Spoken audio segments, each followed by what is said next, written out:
Ko whakakotahi ngā Kaumaatua o Waikato ki te tonga ki te whiwhi wero i te kanoa rai mate, me te āta tiro ki ngā mate huka. Ko te koranga o te Whetu Oranga, kia manakitia, koroaitia, matuatia te haura.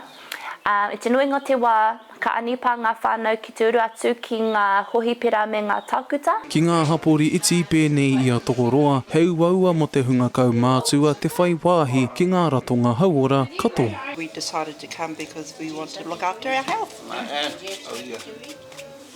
And the flu vaccine. He hia no te Whetu Oranga, ka rukia i ngā pātū watawata ka tū ki mua i te haura o tātou whānau. Te mauria mai i ēnei haumanu haura, ki raro i te marumaru ko tahi whai a heinga o tātou whānau ki ēnei haumanu haura. Ko te Japanese kapunga tēnei heuri no Raukawa, a kua tai mai te āwhina i tōna māmā Tracy, ki roto i ēnei mahi rangatira. Ko te paenga o ēnei mahi, he wairua Māori ki roto i tēnei whare, ahakoa Māori mai, ahakoa tau iwi mai, ko te wairua Māori, ko te wairua Manaki. So we recognise that our existing services in the community are stretched. Our whānau are able to get into GP services, diabetes and high blood pressure and cardiac and respiratory conditions for our Pākeke.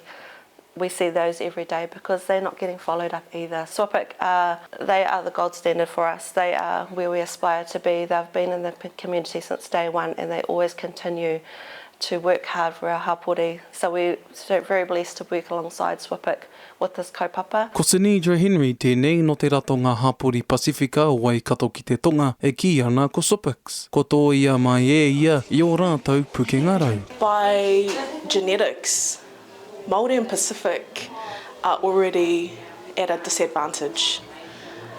Just being us, we're at a disadvantage because of the westernised things around us, and so we're born. Some of us are born with diabetes and we can't change that.